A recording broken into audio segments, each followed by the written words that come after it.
নমস্কার বন্ধুরা, আরডিএন ব্লগ চ্যানেলে আমার সকল প্রিয় বন্ধুদেরকে জানাই স্বাগত। আমি আজ এমন এক ইউনিক টিপস নিয়ে এসেছি, আশা করি আপনাদের খুব ভালো লাগবে। তো চলুন বন্ধুরা, দেরি না করে এখন আমার ভিডিওটা শুরু করা যাক। আমার টিপসটা হলো চালে পোকা ধরলে কিভাবে সেই পোকা থেকে আমরা রক্ষা পাবো।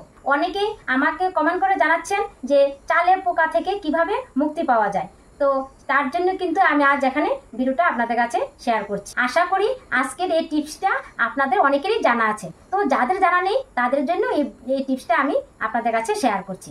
তো আমি এই টিপসটা কিন্তু আমার মা ঠাকুমাদের কাছ থেকে কিন্তু শিখেছি। তো আমি কিন্তু সারা বছরের জন্য চাল সংরক্ষণ করে রাখি।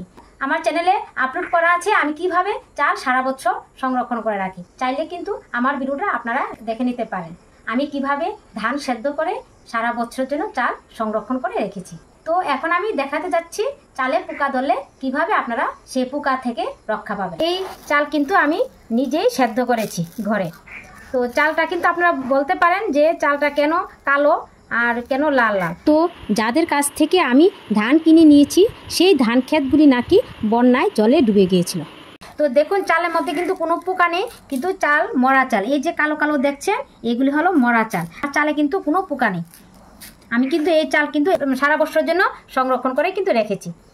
তো আমি কিভাবে সংরক্ষণ করে রেখেছি, তো প্রথমে যারা ড্রাম ভর্তি করে চাল রাখবেন বা বালতি ভর্তি করে বা যে কোনো জায়গায় ভর্তি করে চাল রাখবেন বা হাঁড়িতে রাখুন না কেন, তখন প্রথমে আপনারা নিম পাতা আর কিছু শুকনো লঙ্কা দিয়ে চালটা রাখবেন। তারপরে কিছু চাল রেখে তারপরে এর মধ্যে আবার কিছু নিম পাতা শুকনো লঙ্কা দিয়ে আর অল্প হলুদের টুকরো দিয়ে রাখবেন। এভাবে করে করে বড় ড্রাম হলে তো 3-4টা এরকমভাবে স্টেপ বাই রাখবেন, তাহলে দেখবেন চালে পোকা ধরবে না। তো আমি কিন্তু এইভাবে রেখেছি।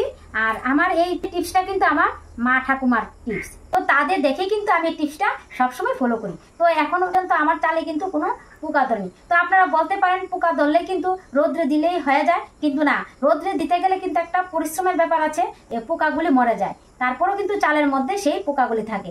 আর এই পোকা যেখানে থাকবে আপনার ডাল কোন যে কোনো কিছু রাখেন না কেন, ওই পোকা কিন্তু গিয়ে ডালের ডিবি বা যে কোনো কোটার মধ্যে গিয়ে ওই পোকাগুলি ঢুকে যাবে। আর ও পোকা কিন্তু উড়ে কিন্তু যে কোনো জিনিসের মধ্যে কিন্তু ওই পোকা ধরা যাবে। তো আমি আপনাদেরকে দেখিয়ে দিচ্ছি যে আপনারা এভাবে করলে পোকা ধরবে না চালের মধ্যে। তো এর জন্য নিয়েছি আমি একটা সুতি কাপড়, নিয়েছি এখানে 2টো তেজপাতা, শুকনো লঙ্কা, আর এটা হলো আমার বাড়ির হলুদ। তো হলুদটাই দেখুন আমি হলুদটা নিয়ে এসেছি ঘরে। আবার হলুদটা কিন্তু চারা বেরিয়েছে। তো আমি কিন্তু এই একটা ভিডিও কিন্তু করেছি যে আমার বাড়িতে কিভাবে হলুদ লাগিয়েছি আর কিভাবে আমরা হলুদ তুলি। তো এখানে এক টুকরো হলুদ নিয়েছি আর কিছু গোলমরিচ নিয়েছি আর কিছু নিয়েছি লং। তো এখানে কিন্তু আপনারা চালের পরিমাণ বুঝে কিন্তু দেবেন। তো আমার তো এখানে চালটা কম, আপনাদের আমি ভিডিও করছি তার জন্য এখানে কম করে নিয়ে এসেছি। তো এখন আমি দিয়ে দিচ্ছি 2টো তেজপাতা, দিয়ে দিচ্ছি 2টো শুকনো লঙ্কা আর দিয়ে দিচ্ছি হলুদ। এই হলুদ আপনাদের বাড়িতে যদি না থাকে তাহলে বাজারে কিনতে পাওয়া যায়, আর না থাকলে গুঁড়া হলুদ দিলেও হবে। যে আমরা যে রান্না করে কিচেনের রুমে যে হলুদ থাকে সে হলুদ দিলেও হবে। আর এখানে দিয়েছি কিছু গোলমরিচ আর দিয়েছি কিছু লং। তো আমি এখানে একটা সবকিছু দিয়ে একটা পুটলি তৈরি করে নিয়েছি।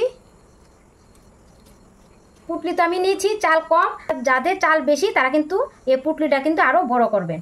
তারপরে এই হাঁড়ি হোক বা ড্রাম হোক বা যেই জায়গাতে আপনারা চাল রাখেন এইভাবে করে পুটলিটা এর মধ্যে দিয়ে দেবেন।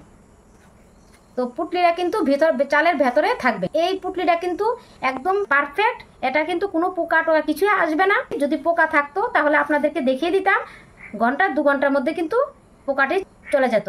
তো এখন তো আমার চালে কোনো পোকা নেই, তার জন্য আপনাদেরকে আমি বুঝিয়ে দিতে পারছি না। তো আপনারা বাড়িতে ট্রাই করে দেখুন। আর বড় জায়গায় হয়, ড্রাম হয় বা বস্তা হয়, তাহলে কিন্তু পুটলিটা বড় করে 2 থেকে 3 দিন রাখলেই হবে। আর এরকম কম চাল হলে 1-2 ঘন্টার মধ্যে সব পোকা কিন্তু বেরিয়ে যাবে। আমার এই টিপসটা কিন্তু আপনারা বাড়িতে ফলো করে দেখবেন আর আমাকে কমেন্টে অবশ্যই জানাবেন এই টিপসটা আপনাদের কার্যকরী হয়েছে কিনা। আমি কিন্তু এই টিপসটা ফলো করি আর 1 বছরের জন্য চাল সংরক্ষণ করে রাখি, কিন্তু আমার চালে কিন্তু 1 ফুটও পোকা হয়নি। আপনাদেরকে দেখিয়ে দিলাম আমি কিন্তু ধান সেদ্ধ করেছি ডিসেম্বর মাসে, তাহলে কিন্তু এই চাল কিন্তু হয়েছে 6-7 মাস হয়েছে। তো 6-7 মাসে কিন্তু আমার চালে একটিও পোকা ধরেনি। আর আপনারা যে জায়গা থেকে চালটা নেবেন বর্ষাকালে স্যাঁতস্যাঁতে জায়গা রাখবেন না, আর যে জায়গা থেকে চালটা খাবেন পাত্রটা যেন কোনো বাতাস যেন না ঢুকতে পারে। তারপরে যদি বাতাস কোনো কারণে ঢুকে যায় আপনারা এই টিপসটা ফলো করবেন, দেখবেন অবশ্যই ফল পাবেন।